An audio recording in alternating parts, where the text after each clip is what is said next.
Hello guys, welcome back to my channel, and for today's video mayroon tayong i-share na isang gadget. So mayroon tayo ditong multimeter. So ito guys, para lang sa mga newbie to at saka nagsisimula at saka doon sa mga mahilig sa DIY. So ayan, i-share ko lang kung ano ang kagandahan ng tester na to. So ito guys, hindi naman to sponsor, hindi naman to naka-sponsor, pero i-share ko lang yung gamit ko ngayon. Ito bali 7 months ko na tong, almost 7 months ko na tong ginagamit. So far wala pa naman, hindi pa naman ako nagpalit ng baterya. So kung itatry natin dito sa continuity niya, so yung buzzer niya, ayan, okay pa naman, malakas pa naman yung buzzer niya. Tapos ang kagandahan nito, kaya pinili ko ito para alalay sa pag troubleshoot, kasi meron siyang capacitance meter. So ayan, nasusukat nyo yung kung ilang microfarad yung capacitor na to. So meron siyang pinakababa yung 20 nano farad, tapos 200 nanofarad. At tapos dito mayroon ditong 20 microfarad hanggang 20 microfarad at saka 200 microfarad at saka millifarad. So ayan guys, so ito sa mga newbie magandang gamitin to. So dito mayroon naman dito mga ohms. So 220 hanggang sa 200 mega ohms. So ayan.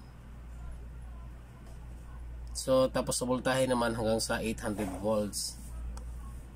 Mayroon siya sa diode dito sa buzzer. Pindutin niyo lang tong select or SEL. Mayroon na siyang sa diode din. Tapos ang model naman nito ay Anning SZ301. So ayan. So kung magano kayo, pwede namang i-hold nyo. So ayan, i-hold nyo para makita nyo yung reading, para sakaling hindi nyo malimutan. So pwede nyo i-hold yung naka-reading sa multimeter nyo. So maliit lang siya, tamang-tama lang din, hindi naman siya masyadong disturbo kung ilalagay niya sa bag nyo or sa motor nyo, kahit saan, kasi pwede naman itong gamitin pang troubleshoot in case na mga electrical faulty sa mga sasakyan at sa motor nyo, pati sa bahay pwede din.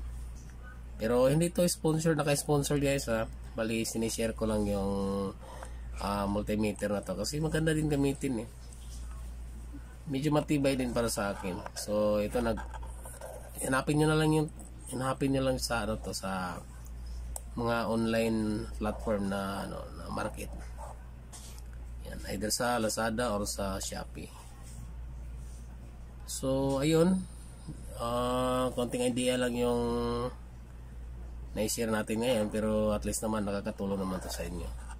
So friendly user to guys, so hindi kayo mahirapan. Katulad nung analog na medyo mahirapan kayo kung hindi kayo marunong mag-reading sa yung mga graduation yan, yung mga guhit-guhit.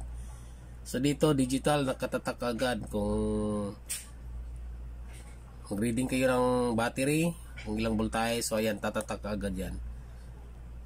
Bali kung AC, pindutin nyo lang. DC, pindutin nyo lang kung anong gusto nyo, kung anong voltahe ang sinusukat nyo. So ayan, DC, ayan, may AC siya makita. Tapos kung DC naman, meron naman.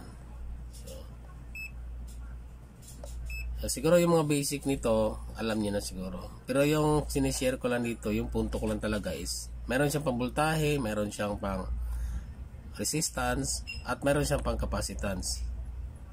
So yun, yung capacitance kasi ang bihira lang makikita sa isang multimeter kaya yun, ito yung napili kong kalalay ko sa pag-troubleshoot. Tapos continuity, meron naman siyang buzzer. So ayan, dito na lang yung sinishare natin na kaalaman tungkol sa gadget na to. So ayan guys, hanggang sa muli, goodbye at saka God bless po sa ating lahat.